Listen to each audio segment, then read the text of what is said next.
नमस्कार, मैं रोहित कुमार, आप सभी का इंडिया न्यूज में बहुत बहुत स्वागत है। साथियों, आज बात करेंगे झारखंड का अगला मुख्यमंत्री कौन। मैं दोस्तों आपसे भी पूछना चाहता हूं कि आप झारखंड का अगला मुख्यमंत्री किसे देखना चाहते हैं, बाबूलाल मरांडी या फिर हेमंत सोरेन जी या फिर टाइगर जयराम महतो या फिर रघुवर दास या फिर कोई और। अपना जवाब कमेंट में जरूर कीजिएगा, क्योंकि दोस्तों ये झारखंड के लिए बहुत बड़ा सवाल है। लेकिन दोस्तों आगे बात करने से पहले मैं चाहता हूं कि झारखंड के नावों का मैनिफेस्टो को देखिए, क्योंकि कहीं ना कहीं झारखंड का जो मैनिफेस्टो या फिर कोई भी राज्य का जो मैनिफेस्टो होता है उसी को लॉन्च करने के बाद कहीं ना कहीं जनता तय करती है मुझे वोट किसे दे रहा है। दोस्तों क्या आपको लगता है कि झारखंड का जो मैनिफेस्टो उसे जमीन पे उतारा जा सकता है? जो झारखंड सरकार आज कह रही है, जो सत्ता में या फिर जो विरोधी में, दोनों का जो मैनिफेस्टो उसे आप देखेंगे आपको पता चलेगा कि कहीं ना कहीं फ्री बीज की बातें बहुत ज्यादा हो रही है। झारखंड के जनता को फ्री में सब कुछ देने को तैयार है सिर्फ वोट पाने के लिए। लेकिन दोस्तों आपको बताएंगे कि झारखंड में ऐसी कौन सी समस्याएं जिस पर नेताओं को बात करनी चाहिए, जिस पर कोई नेता आज बात करने को तैयार नहीं, उन्हें पता है कि हम ये नहीं कर सकते। चलिए सबसे पहले बात करते हैं मैनिफेस्टो की, फिर बात करेंगे कि आगे की कौन सा नेता का क्या कारनामा है और झारखंड के जो नेता जो आज काम कर रहे हैं, जिस तरीके से मैनिफेस्टो को लॉन्च कर रहे हैं, क्या उस मैनिफेस्टो को लॉन्च करने के बाद, उस योजना को लाने के बाद क्या हमारा झारखंड तरक्की कर पाएगा, क्या हमारे झारखंड के लोगों का विकास हो पाएगा। बातें करेंगे इस वीडियो में आगे। दोस्तों सबसे पहले बात करेंगे मैनिफेस्टो की, तो चलिए बात करते हैं सबसे पहले भारतीय जनता पार्टी का मैनिफेस्टो क्या कहता है, आपको भी जानना चाहिए। दोस्तों अगर आप है चैनल पर नए तो चैनल को सब्सक्राइब जरूर कीजिएगा, वीडियो को लाइक जरूर कीजिएगा और कहीं ना कहीं दोस्तों के साथ शेयर करना बिल्कुल मत भूलिएगा। चलिए वीडियो में आगे बढ़ते हैं। वीडियो पसंद आएगा तो आगे मुझे कमेंट कर जरूर बताइएगा। दोस्तों जो भारतीय जनता पार्टी का मैनिफेस्टो जो पहला योजना है वो है लक्ष्मी जोहार योजना। लक्ष्मी जोहार योजना के तहत दोस्तों झारखंड के हर एक परिवार को 500 रुपये में मिलेंगे सिलेंडर और साल में 2 मुफ्त सिलेंडर दी जाएगी, जिसमें एक दिवाली और दूसरा रक्षाबंधन। दोस्तों सोच के देखिए, अगर ये योजना सच में लाभदायक होता, सच में अगर ये हम जमीन पर उतार सकते थे तो कहीं ना कहीं छत्तीसगढ़ और उड़ीसा और ना जाने मध्य प्रदेश एक ऐसा राज्य जो गरीब राज्य है, वहां के लोगों को भी ऐसा दिया जा सकता था इसमें कम रेट पे। लेकिन ऐसा किए नहीं। मतलब आप समझ सकते हैं कि भारतीय जनता पार्टी का जो मैनिफेस्टो है वो कहीं ना कहीं सिर्फ चुनावी वादे हैं या फिर सच में ऐसे उतारा जाएगा, मुझे नहीं पता। दोस्तों जो भारतीय जनता पार्टी का जो दूसरा योजना है उसका नाम है युवा साथी भत्ता योजना। दोस्तों इस योजना के तहत हर एक ग्रेजुएट विद्यार्थियों को महीने में मिलेंगे 2000 रुपये। मैं आपसे पूछना चाहता हूं झारखंड के सारे युवा, क्या आपने इसीलिए पढ़ाई की थी पूरे ग्रेजुएट तक कि आपको महीने का 2000 रुपये मिले? मतलब झारखंड सरकार आपके लिए रोजगार देने के लिए तैयार नहीं है, बल्कि आपको 2000 रुपये भत्ता देने को तैयार है। सोचिए हमारी झारखंड सरकार कितने निकम्मी है, चाहे वो बीजेपी वाले हो या फिर कांग्रेस वाले हो या फिर जेएमएम वाले हो। क्योंकि जेएमएम वाले ने वादे किए थे महीने के 7000 और 6000 5000 की बात की थी। आप उनका भाषण सुन सकते हैं। दोस्तों इनका एक और बहुत बड़ा योजना है गोगो दीदी योजना। गोगो दीदी योजना के तहत दोस्तों हर एक महिलाओं को मिलेंगे 2100 रुपये। अब सोच के देखिए, मतलब इस बार मैया समान योजना में 50 लाख महिलाओं ने फॉर्म भरी थी, जिसको 1000 रुपये महीने मिल रहे थे। और उस पूरा पैसे को कैलकुलेट करना आपको पता चलेगा कि 500 करोड़ रुपये होते हैं। पर झारखंड की जो बीजेपी सरकार अगर वो आपको 2100 रुपये देती है और फिर जेएमएम सरकार अगर आती है तो 2500 रुपये देती है। सोच के देखिए कि एक महीने में 11 करोड़ रुपये होते हैं अगर 2100 रुपये दिया जाता है हर एक महिलाओं को। तो अब आपको बता दें दोस्तों बहुत बड़ी इंटरेस्टिंग पॉइंट है, झारखंड सरकार के ऊपर अभी भी 96 करोड़ रुपए का कर्ज, 96,000 करोड़ का कर्ज होने के बाद भी झारखंड सरकार अपने कर्ज को खत्म ना करने की बात करके बल्कि महिलाओं को और ऊपर फ्री में पैसे देने की बात करके योजना ऐसा हो सकता है? क्या इस तरह का योजना झारखंड में लाया जा सकता है? आप ही मुझे कॉमेंट कीजिएगा। दोस्तों अगर आप इसे देखेंगे तो 55,000 करोड़ रुपए 2100 के हिसाब से, मतलब कि अगर 10 साल का पैसा लगा दिया जाए तो झारखंड कर्जा माफ हो जाएगा। लेकिन ऐसा करने को कोई नेता तैयार नहीं है। सिर्फ आपको फ्री बीज देने की बातें हो रही, जो कि ये संभव नहीं है। दोस्तों आप खुद तय कीजिएगा, खुद ही देखिएगा कि ऐसा हो सकता है।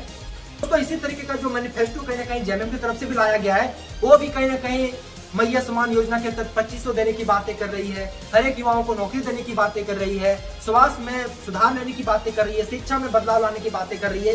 लेकिन जेएमएम की सरकार पिछले 5 साल रहा। मैं पूछना चाहता हूं जेएमएम सरकार को कि सर 5 साल से कहां सोए थे? अगर आपको इतना ही झारखंड के मैया का चिंता है, झारखंड के माताओं बहनों का चिंता है, तो मैं आपसे पूछना चाहता हूं कि आप 5 साल से कहां थे? जब चुनाव आए आखिर के 2 महीने में आप बातें कर रहे हैं कि हम सारे माताओं बहनों का ख्याल रख रहे हैं, महीने का 1000 रुपये दे रहे हैं। आज का 1000 रुपये में होता क्या है? अगर वही हजार जो आपको सबको बांटे, जो 500 करोड़ रुपए हर एक महीने बांट रहे हैं, वो पैसा कहीं ना कहीं 2-3 महीने का 1 साल का पैसा जमा करके 1000 करोड़ रुपए से ज्यादा पैसा जाएगा, 4-5 हजार करोड़ से ज्यादा पैसा जाएगा। उस पैसे को मिला के कहीं हर एक महिलाओं को मशीन दे देते या फिर उनके लिए कुछ रोजगार का सुविधा कर देते या उनके क्षेत्र में बहुत सारे रोजगार आ सकते हैं जिसको आप लॉन्च कर सकते थे, लेकिन ऐसा नहीं किए। पोस्ट वगैरह कर देते ना, तो मुझे आज लगता है कि हमारे देश के, हमारे झारखंड के महिलाओं को 1000 रुपये लेने की कोई जरूरत नहीं पड़ता, बल्कि कई सारी महिलाएं आज कई हजार रुपये कमाकर अपने घर को दे सकते हैं। लेकिन आपने ऐसा किया नहीं, आपको सिर्फ लगा कि 1000 रुपये देंगे तो कहीं ना मुझे वोट मिल जाएगा। मुझे झारखंड की जनता भी ऐसा ही है, आपका 1000 रुपया लेकर कहीं ना कहीं झारखंड की जनता भी वोट देने को तैयार है। ऐसे कई बहुत सारे जनता है। तो मैं आपसे पूछना चाहता हूँ, क्या इस तरह का योजना लाकर झारखंड का हो सकता है तरक्की?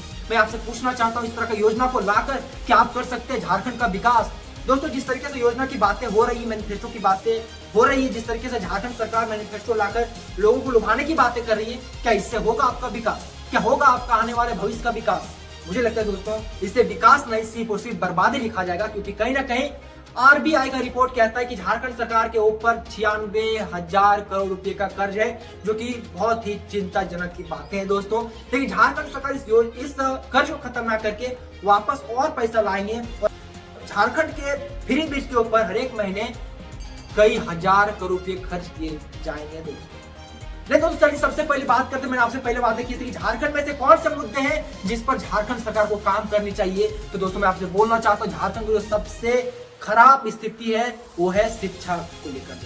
हमारे झारखंड में शिक्षा एक ऐसा चीज है जो कि पिछले 20 सालों में सिर्फ और सिर्फ उसके खिलाफ मुहिम चला है। शिक्षा को पाने के लिए हर एक युवा रास्ते पर आया है। बेहतर शिक्षा बनाने के लिए, बेहतर शिक्षा व्यवस्था को लाने के लिए हमारे नेता बातें करते आए, लेकिन ऐसा हुआ नहीं है। चलिए आपको बताते हैं अभी भी झारखंड में शिक्षा का क्या हाल है। दोस्तों, जैसे मैंने आपको पहले बताया था कि झारखंड में शिक्षा एक बहुत बड़ा समस्या है, शिक्षा व्यवस्था बहुत ही खराब हो चुका है। चलिए बताते हैं कुछ पॉइंट, कुछ फैक्ट के साथ। दोस्तों, झारखंड में कहीं ना कहीं 59,000 शिक्षकों की कमी है, जिसमें से 79% शिक्षक की कमी ग्रामीण क्षेत्रों में है। हमारे झारखंड में 103 स्कूल ऐसे हैं दोस्तों जहां पर अभी बिना विद्यार्थी का स्कूल को चलाया जा रहा है। दोस्तों, हमारे झारखंड में 34% सरकारी स्कूल ऐसे हैं जहां पर जाने के लिए सड़कें नहीं है। आपको इस चीजों पर विचार करनी चाहिए। और हमारे झारखंड में 14% ऐसे स्कूल है जहां पर एक शिक्षक के भरोसे स्कूल को चलाया जा रहा है। इस पर भी आपको विचार करना चाहिए कि इस तरह का व्यवस्था हमारे झारखंड में रहा तो क्या हमारे झारखंड का विकास हो पाएगा। फिर भी हमारे नेता इन जैसे मुद्दों को मैनिफेस्टो में शामिल नहीं किया कि हम शिक्षक को भर्ती करेंगे, सड़कें बनाएंगे और जितना सारे स्कूल में शिक्षक की पदें खाली है उसको भर्ती करके युवाओं का भविष्य बदलने की बात करेंगे। ऐसा कहीं पे भी हमारे झारखंड के दोनों सरकारों के मैनिफेस्टो में नहीं लिखा गया है। इससे आप समझ सकते हैं कि झारखंड सरकार में जो बड़े बड़े पद पे बैठे हैं, शिक्षा मंत्री, स्वास्थ्य मंत्री और न जाने कई से मंत्री पद पे, वो लोग कितने जाहिल है, कहीं ना कहीं कितने अनपढ़ है, उनको बच्चों को ख्याल नहीं है। सिर्फ आपको फ्री डिश कैसे देना है, आपसे वोट कैसे पाना है, बस इसी को लेकर जनता से वोट मांग रहे हैं, जनता के लिए मैनिफेस्टो बना रहे हैं। और फ्री डिश सबसे बड़ा मुद्दा है जो कि आपको पता ही है। इसके कारण हमारे झारखंड के युवाओं का जिंदगी हो रहा है बर्बाद। और आने वाले समय में फिर यही लोग धरना प्रदर्शन करके मांग करेंगे नौकरी की। मेरे पास नौकरी नहीं है। जब आपके पास नॉलेज नहीं होगा, स्किल नहीं होगा, आप पढ़ेंगे नहीं, लिखेंगे नहीं, किसी तरह से डिग्री लेंगे, क्या आपको रोजगार मिल पाएगा? आप इस बारे में चर्चा जरूर कीजिएगा। 2100 और 2500 लेने से पहले, 2000 भत्ता लेने से पहले आप झारखंड सरकार से सवाल जरूर कीजिएगा, क्या इससे आपका भविष्य बदल सकता है? तो मैंने आपको बताया कि झारखंड में ऐसी कौन सी समस्या है जिस पे बात होनी चाहिए। सबसे बड़ा दोस्तों प्रॉब्लम है शिक्षा की। कहीं ना हमारे क्षेत्र में शिक्षा का स्तर बहुत खराब है। झारखंड में शिक्षा को लेकर लोग बहुत ही बेहाल है। शिक्षा नहीं मिलने के कारण आज हमारे झारखंड के युवा, झारखंड के लोग दूसरे राज्यों में पढ़ने जा रहे हैं, बहुत सारे लोग दूसरे राज्यों में कमाने जा रहे हैं, लेकिन इस पर झारखंड सरकार बात नहीं करती है। सिर्फ और सिर्फ आपको भत्ता देने की बात करती है, आपको फ्री बीज देने की बात करते हैं, आप उसमें फंस जाते हैं। झारखंड सरकार को वोट देते हैं, फिर झारखंड सरकार सो जाती है। आप जब प्रदर्शन करते हैं तो आपके ऊपर लाठी बरसाया जाता है। यही असलियत है झारखंड की। तो दोस्तों, ये वीडियो आपको कैसा लगा मुझे कमेंट कीजिएगा। और झारखंड का अगला मुख्यमंत्री आप किसे बना रहे हैं ये भी कमेंट कीजिएगा। चैनल पर नए तो चैनल को सब्सक्राइब जरूर कीजिएगा।